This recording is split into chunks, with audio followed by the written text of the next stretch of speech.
Isn't that neat? Who remembers the video last week? What's the difference between the video this week and the video last week? Anybody can tell the difference? Who remembers? Video last week, they were just standing there, but we're talking about following Jesus, inviting people to follow Jesus. So this week, they made an invitation and they began to follow Jesus. Isn't that cool what Bob Davies puts together and just his creativity? Hey, today we're continuing our series, inviting people to follow Jesus, and we're going to talk about Jesus' disciples and us becoming fishers of men. And we say men, fishers of men and women and all people. Last Sunday, we saw how Jesus was looking for people to invite. And all he invited them to was to simply follow him. Come, follow me. And then he kept on walking, and if they did or if they didn't, that was on them to make that determination, decision for their life. But Jesus went out of his way to invite as many people as he could. And if we decide to follow Jesus, if we do that, Jesus begins to do things to us and doing things in us. And I want you to know, he's been working in me recently. You know, I began following Jesus at the age of 8. I remember the First Baptist Church at Campbellsville, Kentucky. It's in the center of the state. Dad was a professor at Campbellsville Baptist College. It was a Sunday night. They had a motion picture, a Billy Graham film. Who remembers Billy Graham? This can be a very generational question here. Billy Graham. Oh, Brian. Okay, Billy Graham. All right. Evangelist walking around. They showed a Billy Graham film, and it touched my heart. And at the end of the service, I took my mother's hand, and we walked forward to the front, and I began following Jesus. 8 years old. And then a couple weeks later, they baptized me. And as 8 years old, I began to follow Jesus. Now, I want you to know something. I had no idea what it meant to follow Jesus at 8 years old. Oh, I had a little sense of it. Sort of was involved, but I did not fully understand the implications of it, what it might mean for me and what it would involve. No idea at that moment in time, that decision I made to begin following Jesus as a child, that years later he would call me into the military. That following Jesus would then after that lead him to take me out of the military into the ministry. That following Jesus would take me to seminary and then back into the military as a chaplain. And that he would call me to serve at the Williamsburg Baptist Church in Williamsburg, South Side, nowhere, Virginia. We were out there. And then the First Baptist Church of Prospect, Kentucky. I had no idea that back in 1998, I'd receive a call from Miss Leila Thompson, extending me the invitation to come to be the pastor of the awesome Temple Baptist Church of Champaign, Illinois.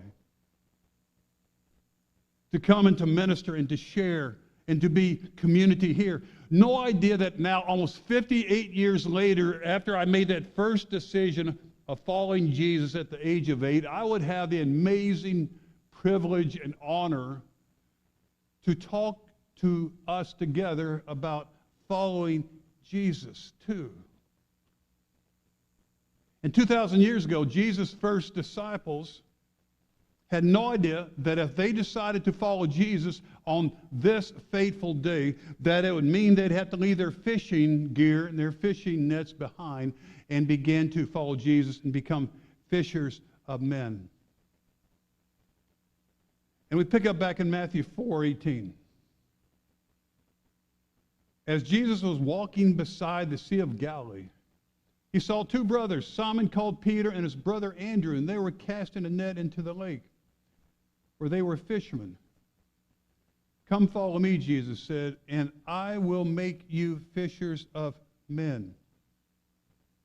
Last Sunday, we ended up with a few words of Jesus' invitation, come follow me, and we looked at that and really came to grips with that. So today we're picking up with, and I will make you. You know, the reality of our lives is that everyone is made by someone else. I say that with me. Everyone is made by someone else. There's nothing that is self-made. My watch I'm wearing this morning, this watch was made in a watch factory. A Ford truck is made in a Ford truck plant. And take yourselves. I didn't make myself. You didn't make yourself. We are the product of a passionate moment of our parents together. And they created it. They brought us into the being, into this world. But even just beyond being born, you did not, I want you to hear this, I did not and you did not create who you are today. Oh yeah, I had a part in it, significant part in it. But so did our parents. So did our friends. So did our coaches. So did our teachers. So did our relatives. Events in this life, things that happen to us, our society, the world, creation itself, all of these played a part in making us and shaping us into the persons we are today. No one is self-made. Neither were Peter and Andrew. So it was with them. And Jesus comes and says, follow me. And he says, and I will make you into someone who is very different than you are today. And not only is everyone made by someone else, everyone is made over time. Together. Everyone is made over time. Notice, and I will.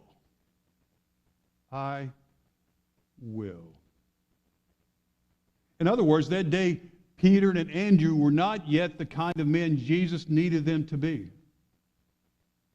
Peter and Andrew did not have the heart of love that Jesus needed them to have. Peter and Andrew did not have the compassion for other people that Jesus needed them that day. They had no idea what it meant to invite other people to follow Jesus.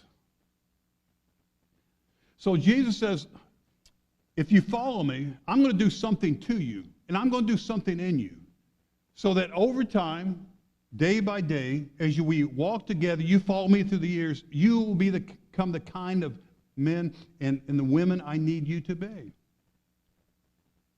And no one in our world is made instantaneously. A baby is not an infant one day and a college graduate the next. A little girl does not pick up a basketball one moment and then become a superstar the very next day. And you did not say your first alphabet words were slurred out of your mouth and then read the dictionary the next week. Since everyone is made over time, then to become the men and women that Jesus wants to make us into, we have to give Jesus our time. We have to allow Jesus to form us. We must make the decision to allow permission to shape us. We have to make space in our busy schedules to just be before Jesus in the quiet of our prayer and our time before Him, for Him to do things that He needs to do in us. Because Jesus will not force Himself up on us. In the book of Revelation, Jesus is speaking. And He says, behold, I stand at the door and knock. If anyone will hear my voice, and open the door, I will come into him, and I will eat with him, and he will with me. But only we can decide to open the door. Only we can decide to open the door to our hearts every day. You know, Jesus cannot and will not force Himself up on us. That's why Jesus said, come, follow me first, and second, then I will make you into fishers of men. In other words, if we make the decision to follow Jesus today, if we make the decision to allow Jesus to change us today, over time, Jesus will form us into the kind of men and women He has created us to be in our future. The good news that Jesus has plenty of time to make us. The bad news, if we won't make time for Jesus, he can't. You see, that's all we can do. All we can do is make time, create space for Jesus to change us. But if we do, He will. And because everyone is made by someone else, and because everyone is made over time, Jesus invites Peter and Andrew to begin to follow Him, so that Jesus can make them and us into fishers of men. Together. Jesus wants to make everyone into fishers of men. Understood women, all people. Come follow me, Jesus, and I will make you fishers of men. And he's very certain in the kind of people he wants us to make us into. He wants to make us into men and women who are fishing for other people to come follow him. No, Jesus, notice what he doesn't say. Jesus doesn't say, hey, come follow me and I'll make you rich. Or come follow me and I'm going to make life easy. Or come follow me and you're going to be better at your job than you've ever been before. He just says, come follow me, in the process of following me, that you'll become fishers of men. Not might. Not might. Not, I will think about making you the fishers of men. Not maybe. But I will absolutely make you into fishers of men. Someone who has a passion for inviting other people to follow Jesus. In other words, most simplistically, Jesus says, here we go, following Jesus if I understand this verse correctly, equals fishers of men. If I understand it correctly. Then if that's the case, then, I stand convicted. We all stand convicted if we're not fishing for men, then maybe we're not following Jesus the way we need to be following him. Now, I want you to hear me. I'm not trying to put any guilt trips on anybody or anything like that. I used to, growing up, the people would walk out of the church when I was small, they said, boy, the pastor stepped on our toes today. Anybody heard that before? Boy, he really stepped on our toes. Like, okay. Oh, and I started looking at my toes. What? He didn't step on my toes. I'm not here to step on anybody's toes or make anyone feel guilty. I am just wanting us to look at our lives and try to evaluate where we are in our spiritual walk with Jesus and see if Jesus is doing in us what he really wants to do. Well, some people say, well, Scott, you're talking about evangelism. That's the church word, evangelism, inviting other people to follow Jesus. But I'm not an evangelist. I don't have that gift. I have the gift of ministry or serving or help. So I have the gift of hospitality. I don't have the gifts of evangelism. I say it's awesome, but let's think about it this way a moment. Suppose you're in the Army. I have a great deal of background in the Army. Suppose you were in the Army. All right. Soldiers do a lot of things. Airborne soldiers jump out of perfectly good airplanes. They're crazy. They've lost their minds. Other soldiers are infantry, and they fight on the front lines. Other soldiers are members of the quartermaster. They spend their time supplying the forces. Others are still in the judge advocate general or medical corps or engineers. Just doing all kinds of different things, serving in the military.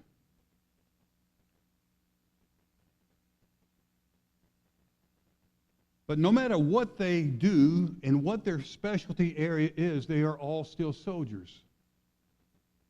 And no matter what our gifts are, we are still fishers of men. But I think we need to be honest with ourselves and admit that that's hard making fishing for people a priority. We don't have the time. We've got a family to raise. We've got a career to begin. We got a life to make. We got so much on our times. We've got all these different things. And Scott, I don't have time to take in my day to make fishing for people a priority in my lives. I just can't get it done.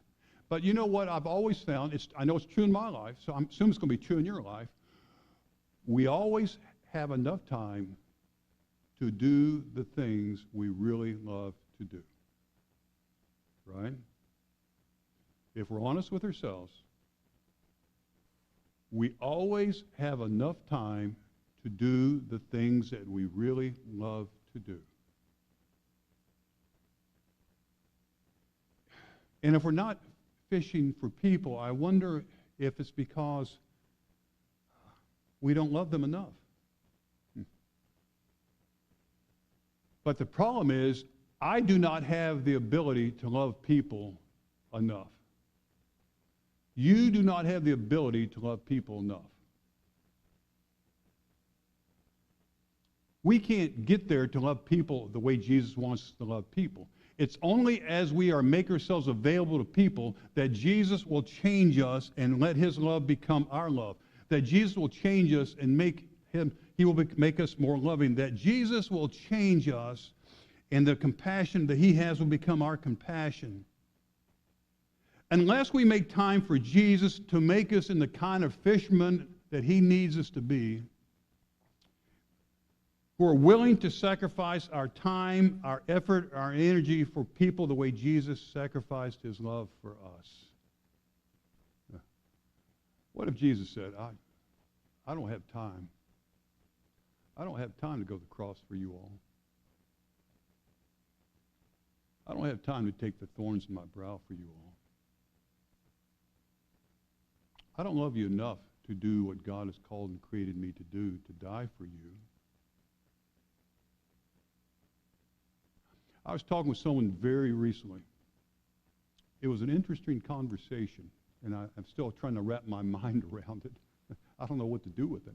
But we were talking, and this individual is a Christian, confessed Christian. They said, yeah, I'm Christian. I said, what does that mean? I've asked Jesus in my heart. I love him. I follow. Okay. I said, what are you doing then? How are you living for Jesus? He says, well, only thing I'm doing, I'm getting myself ready to go to heaven. I said, what do you mean? He said, well, all I'm concerned about is I'm riding with Jesus and I'm going to heaven. I said, wait, tell me that again. I said, he's a Christian who has professed faith in Jesus,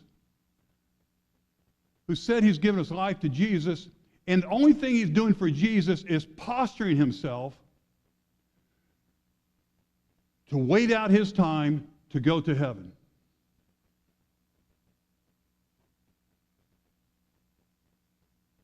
And as I'm thinking about this, I'm thinking that is not the way of Jesus. The way of Jesus is not just like some kind of fire insurance to make sure we get to heaven. The way of Jesus is while we are here on this earth, we are to be Jesus to other people. That's why I like to tell people, thank you for being Jesus to her. Thank you for being Jesus to him. Thank you for loving this person. Thank you for caring for a brother and sister that need. Thank you for being Jesus. He calls us in this world to be Jesus to other people, and part of being Jesus is to go fishing for them. I've got one more lunch appointment with him. And I'm going to sort of probe a little bit and ask to help me understand and maybe help him understand to consider the way of Jesus as I'm asking you. Following Jesus equals fishers of men. Then we find in verse 20 that once they left their nets and followed him. What does it mean to be fishers of men? I'm coming to the conclusion that being fishers of men is simply inviting people to follow Jesus, to come to them and say, hey, I'm following Jesus. Would you be interested in learning what it means to be following Jesus too? And then show them the way and bring them to Jesus. I'm going to practice for you this next week. It's a twofold thing I want you to do. If you will consider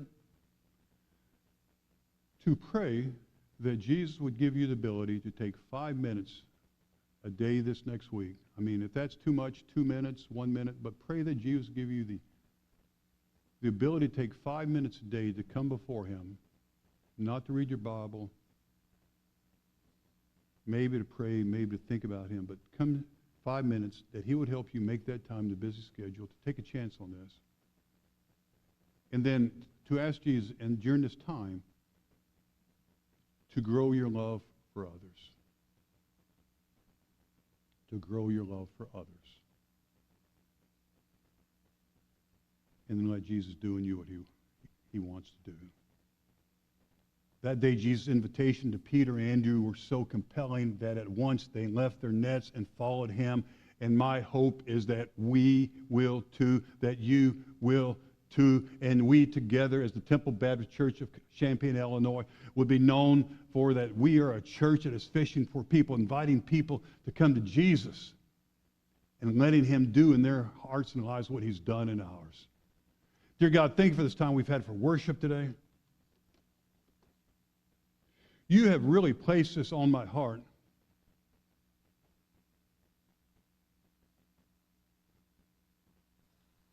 The way of Jesus. And I see people in their lives, I see me, myself, in my life, living in ways that are not the way of Jesus. Dear God, help us this next week to set aside time, 5 minutes. 5 minutes every day.